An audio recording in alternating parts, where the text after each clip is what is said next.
week. How you feeling? Feeling great. It's always exciting to have a rivalry week, a trophy game. It's going to be a fun week. I'm excited. How much do you know about the Cy-Hawk rivalry, and what have you kind of learned throughout the last, couple of days leading into it?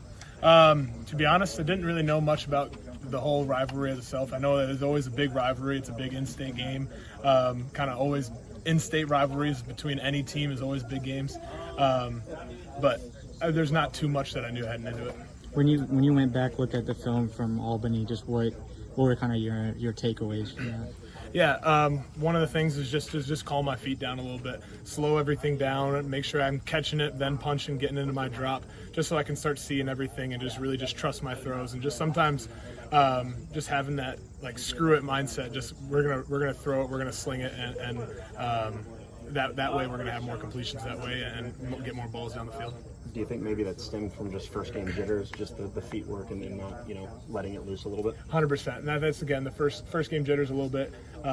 Just really got to have that mindset going into this week and the rest of the season. Just kind of have that screw it mentality. We got to just go out there, play ball, have fun, just play free, and you'll end up playing more fast by doing that. Does it help that you're going to be playing in an environment where, last week your first game jitters was with the Hawkeye fan base with you, and now you're going to be walking into enemy territory? Does it help that you're going to have a little bit of a different environmental situation for you to make those adjustments? Yeah, it's kind of nice because, at that point, it's really just me and the guys that are around me. It's just us going into an enemy territory, enemy stadium, and we just get to be with each other and not really have to worry about anything else. I know it's not your first time playing a rivalry game. The USD game, the NDSU game are probably some of the bigger FCS rivalry games. Do you thrive on a hostile environment type of energy? Yeah, it kind of gives you a little bit of chip on your shoulder because you know that nobody's really cheering for you, nobody's really hoping for your success at all. So you really just got to go out there and go play, and it's you and the guys against everybody else that's there. And usually those rivalry games have always been the most fun games for me. So I'm really looking forward to this weekend as well. Which one of those was the bigger rival? North Dakota State or South Dakota? You're throwing me a trick question. Yes. I'll always say it's NDSU just because of the heightened of the game. It was always 1 versus 2 or 1 versus 3, or it was top team playing against top team in those games. What's the key to having success against this Iowa State defense? One of the biggest things, last year they were one of the #1 pass defense in the country. Just being able to run the football when we need to and just take the gains where we can. And then in the pass game as well, they run a lot of just deep, just trying to protect anything deep over top. So just taking what they're giving us, not trying to press when we don't have to.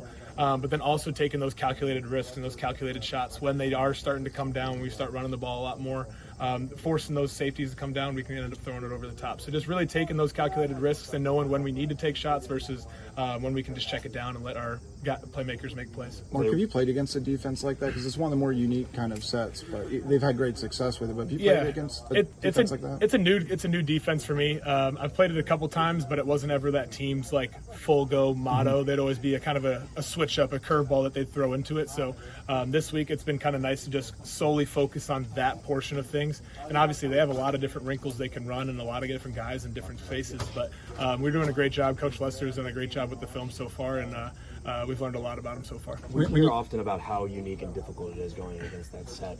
From your perspective, what does make it as difficult as it is? Yeah, one thing, and just in general, just about the pass game, is most teams are always dropping 7, they're rushing 4, or even sometimes rushing 5, and this team, they're dropping 8. So there's just a lot more guys, a lot more bodies out there.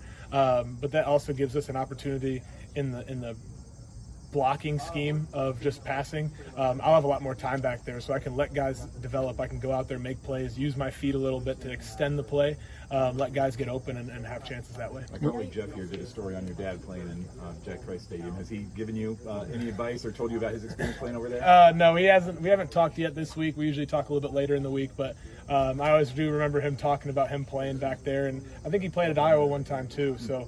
But he always goes back to his glory days and talks a little bit about that. When you talk about playing looser, how do you kind of mentally get yourself to do that? I think it kind of starts leading up to the game, and having that night game, I kind of already played the game multiple times in my head, and I was kind of we always talked about South Coast State just being at your number throughout the day, and whether that's you want to be calm, be a 1 all day long, and then once you get to the game, get elevated, get more amped up. I felt like I was a little bit more of like an 8-9 all day and kind of really amped up and a little almost too ready to go in the morning. So just making sure that I'm at my number, staying calm throughout the day. What's nice this week is the early game, 11 o'clock game, so we kind of just get up, eat a donut, play football, type thing. So just like when you were a kid, so just going out there and playing loose is going to be the big thing. Xavier said that last year he was on the scout team, didn't even travel, and he goes from that to now being, the feature running back, having the game that he had.